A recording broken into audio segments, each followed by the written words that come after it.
This event, I have only seen and heard of positive things. I didn't hear one thing about how her fans are toxic. I didn't hear one thing about there being too much spotlight on Caitlin Clark and it should have maybe been on the professional golfers that are there. We didn't hear any of that. A rant video. I honestly just got so triggered. In the world of women's sports, a single event just exposed a shocking divide. While one major league executed a flawless marketing masterclass, leveraging a superstar to create a national sensation, the other remained eerily, inexplicably silent. This isn't just a story about Caitlin Clark playing golf. This is a story about a missed opportunity of epic proportions, a glaring failure that fans and experts asking one burning question. Why is the WNBA seemingly afraid of its own superstar? The recent LPGA Pro-Am featuring Caitlin Clark wasn't just a celebrity appearance. It was a mirror held up to the WNBA, revealing everything the basketball league has been doing wrong. Caitlin Clark's golf debut just made me so upset with the WNBA and because the LPGA just did everything that the WNBA should have been doing this season. You've noticed a strange reluctance to fully embrace the phenomenon that is Caitlin Clark. You're not alone. Stick around because what the LPGA just pulled off is a lesson in modern sports marketing that everyone needs to see. The LPGA's approach to Caitlin Clark's debut was nothing short of a strategic masterclass. They didn't just invite a basketball player to swing a club. They engineered a cultural moment, a blueprint for how a modern sports league can leverage star power to captivate a global audience. From the very beginning, they understood the assignment on a profound level. They saw the tidal wave of hype surrounding Clark, a force that had already rewritten college basketball viewership records and made her a household name, and didn't just ride it. They built a platform on top of it. This was about foresight. She's so sweet, so nice. It's nice to kind of get to spend some time with her. We've messaged a little on Instagram beforehand, but to get to spend some time with her and to see the influence that she has on people, bring people out here, and see how amazing an influence she is just for sports was really cool to see firsthand. The LPGA leadership recognized that Clark's appeal wasn't confined to the hardwood. Her presence represented a gateway, a chance to introduce a precision and drama of women's golf to millions of potential new fans who might never have tuned in otherwise. The first genius move was a pairing, a decision that showcased their strategic depth. They placed Clark alongside the undisputed queen of women's golf, Nelly Korda. This wasn't a coincidence or a simple lucky draw. It was a deliberate power play, a fusion of two dominant forces from different athletic universes designed to create maximum impact. Imagine the biggest name in basketball teaming up with a top star in golf. The symbolism was powerful. It communicated unity and excellence across women's sports. The social media buzz was instantaneous and overwhelming, a digital firestorm. Fans were really excited about that. There was so much buzz online. She was trending on Twitter, all of the things. And the LPGA was promoting the crap out of this event. And they also did something really smart by pairing her up with their currently, and the LPGA was so smart in doing this because they knew that there would be so many eyeballs on Caitlin. So if they put their number one golfer who is currently leading the sport and pushing the sport ahead, if they put her next to Caitlin for the entire event, that's just great. It's great for Nelly and it's great for everyone else. Pictures and clips of Clark and Korda together laughing, strategizing over shots, celebrating, flooded timelines, creating a crossover appeal that reached far beyond traditional golf audience. But the LPGA's brilliance didn't stop there. This event was initially not even planned for television. Treated as a standard prom, however, thousands of fans desperate to watch Clark's every move bombarded the organization with requests, flooding inboxes and lighting up social media comments. They demanded a live stream. They asked how they could watch. They created the demand themselves. The people spoke, and the LPGA, displaying remarkable agility, listened. They swiftly pivoted and put the event on television, and the result was a ratings goldmine. They turned the prom into must-see TV, all by recognizing the power of the star they had on their hands and having the courage to build their entire event around that undeniable reality. Clark's golf debut, and it is no fault of hers that I got upset. It is the fault of the WNBA. Previous video, how this Pro-Am event originally wasn't even going to be televised, but there were so many fans who were emailing the organization saying, how can we watch Caitlyn? Can we come to the event? Can you live stream it? All of these things. And it ended up being put on. They showcased every moment, from her powerful drives to her interactions with fans, crafting a narrative that was as much about her infectious enthusiasm as it was about golf itself. While the LPGA was busy creating this perfect storm of promotion and excitement, the reaction from Caitlin Clark's own league was perhaps the most telling part of this entire story. The WNBA's silence was not just quiet. It was profound, a void so conspicuous it became louder than any tweet or promotional campaign could ever be. As social media lit up with highlights and viral moments, as major sports networks like SportsCenter and Bleacher Report ran segments analyzing her swing and her crowd-drawing power, the official channels of the WNBA said absolutely nothing. No congratulatory tweets, no behind-the-scenes photos, no recognition of their rookie sensation commanding national attention in a different sport during her own season. For fans, this was a glaring and confusing omission. It felt like watching a family member achieve something amazing and having the rest of the family pretend it never happened, creating a sense of dissonance between the audience's excitement and the league's apparent indifference. This silence powerfully amplified a criticism that has been simmering all season long among commentators and the fan base. Many have consistently accused the WNBA of failing to capitalize on the Caitlin Clark effect, of being strangely hesitant to put her at the forefront of their marketing, even as she smashed viewership records and sold out arenas across the country, demonstrably expanding the league's footprint. The LPGA Pro-Am became the ultimate piece of evidence for this argument, a real-time case study that highlighted what proactive promotion looks like. Here was another major sports league from a completely different discipline, showing the WNBA exactly how it's done. And the WNBA wasn't just failing to take notes. It was acting as if the class wasn't even in session. A stance that many perceived as either stubbornness or fundamental miscalculation of how market in the modern era. This wasn't merely a misread. It was a missed opportunity to co-opt a massive news cycle and redirect energy, and those new eyes back toward their own product and their ongoing season. This isn't just about 1 week of golf. The WNBA's conspicuous silence during the Pro-Am points to a much deeper and more persistent pattern that has defined much of Clark's rookie year. Throughout Caitlin Clark's groundbreaking rookie season, a narrative has grown from a whisper to a roar that the league itself is uncomfortable with the sheer unadulterated magnitude of her stardom. Despite her undeniable and quantifiable impact, the instantly sold-out jerseys, the record-breaking TV ratings that executives have publicly celebrated, the constant mainstream media attention, the league's promotional efforts have often felt balanced to the point of delusion, as they are trying to funnel her superstar energy into a collective vessel rather than letting it shine on its own. Pundits and fans alike have speculated that there's a conscious, perhaps even philosophical effort within the WNBA's marketing apparatus to share the spotlight evenly, to avoid the perception of favoring one sensational rookie over the established veterans who have tirelessly built the league over years of struggle.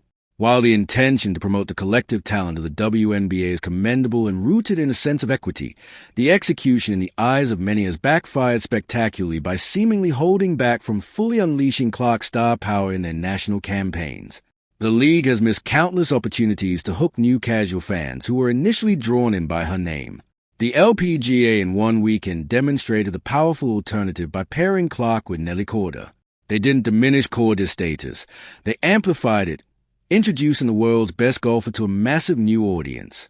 They created a rising tide that lifted all boats, proving that celebrating a superstar doesn't have to mean erasing everyone else. In fact, it can be the very engine that introduces a wider audience to the entire roster of incredible athletes.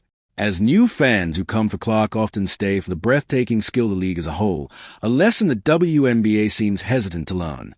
The fallout from this stark contrast was immediate and brutal in the court of public opinion. Social media platforms, particularly X, formerly Twitter and sports-focused forums, became a battleground frustration with fans using the LPGA success as a direct indictment of the WNBA's perceived timid strategy. Comments and posts flooded in with many stating, "This is what we've been saying all season." The conversation was no longer just a theory debated by sports analysts on niche podcasts. It exploded into a mainstream topic discussed on talk radio and in digital comment sections across the country. People were comparing the two leagues side by side, and the WNBA was not coming out looking good in these spontaneous public focus groups. Sports commentators and journalists didn't hold back, with one analyst bluntly stating on national broadcast, "The LPGA treated Caitlin Clark like the superstar she is."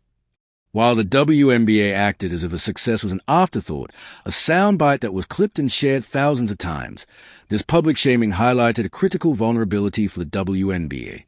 In the age of viral content and digital engagement, perception is reality.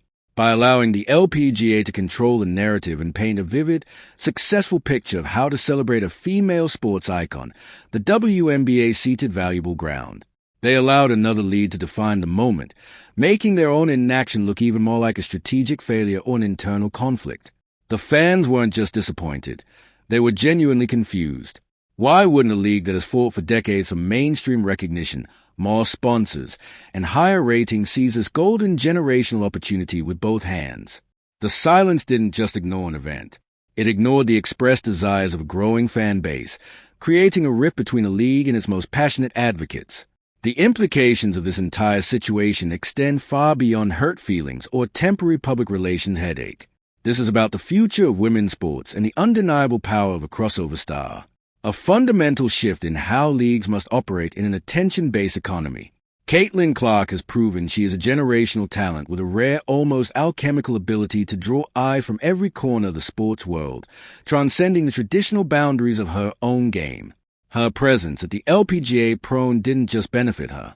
It acted as a powerful stimulus package for women's golf as a whole. The reports that showed a significant spike in ratings, merchandise sales, and social media engagement for the LPGA are not just isolated statistics. They are data-driven confirmation of a new reality. This surge demonstrates that when a league strategically aligns itself with a cultural moment, it can capture lightning in a bottle, transforming casual curiosity into genuine, lasting engagement. The LPGA leveraged a single athlete to create a win-win scenario for the entire sport, providing a masterclass in modern audience acquisition. This is a modern playbook, and it's one that every sports league, from the most established to the most niche, is being forced to read. For the WNBA, the stakes in this new era are incredibly high, representing a pivotal moment that could define a trajectory for the next decade. The league is at a critical crossroads, facing a choice between two distinct identities.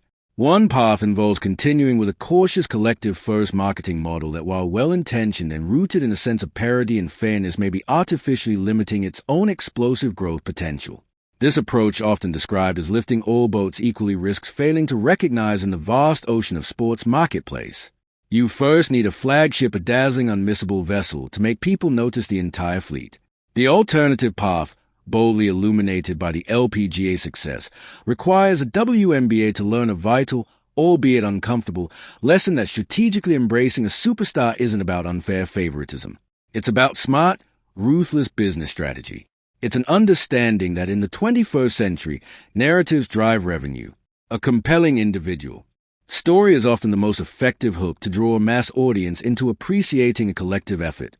A transcendent star like Caitlin Clark functions as the most valuable asset a sports league can possess, a gateway. She is a human portal through which millions of viewers who may have never actively sought out a women's basketball game before suddenly find themselves invested.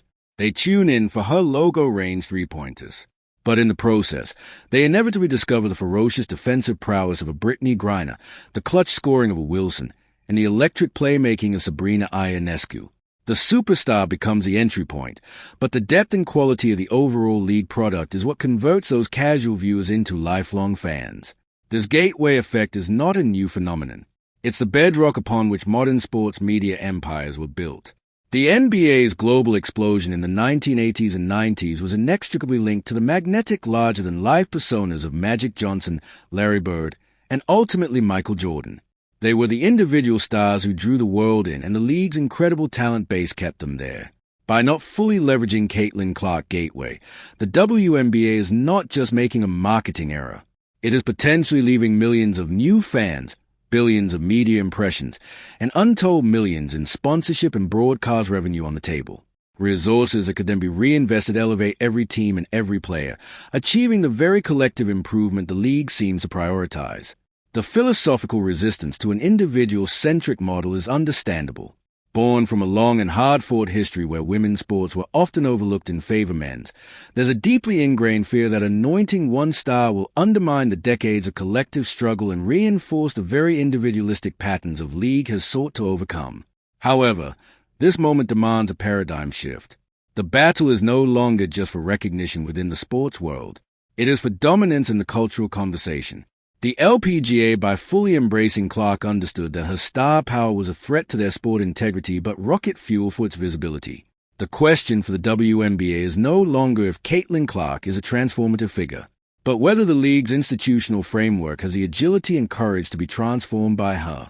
To ignore this lesson is to risk being remembered not for what it built but for the historic opportunity it let slip away. The blueprint for growth is there, drafted not by critics but by the resounding success of their peers. The next move in the future of the league is now in the WNBA's hands. So where does the WNBA go from here? The LPGA has handed them a perfectly detailed roadmap on a silver platter. The path forward requires a fundamental shift in strategy, a move away from reluctance and toward bold star-embracing promotion. It means featuring Caitlin Clark prominently without apology, not to the exclusion of others, but as a centerpiece of a larger story about the league's excellence. It means seeking out cross-sport opportunities, just as the LPGA did, to place their athletes in new and exciting contexts. The ball is now firmly in the WNBA's court. They have a once-in-a-lifetime asset in Caitlin Clark, a player who can single-handedly change the trajectory of a sport. The question is no longer if she has that power. The LPGA just proved that she does. The question is whether the WNBA has the vision and the courage to finally fully harness it. The silence has been broken, not by the league itself, but by the roaring success of its counterpart and the frustrated voice of its own fans. This is more than a wake-up call. It's a test. Will the WNBA learn, adapt, and rise to meet this moment? Or will it watch from the sidelines as its greatest opportunity in a generation passes it by? What happens next could define the future of the league for decades. What do you think? Is the WNBA making a massive mistake by not building more of its marketing around Caitlin Clark? Or is their approach to promoting the entire league equally the right long-term strategy? Let us know your thoughts in the comments below. We read every single one. If this deep dive into the business of sports surprised you, show us some love by hitting that like button and subscribing for more content that goes beyond the headlines. Your support is what makes this channel possible. Thanks for watching, and remember, in the high-stakes game of sports marketing, sometimes the biggest plays happen off the court.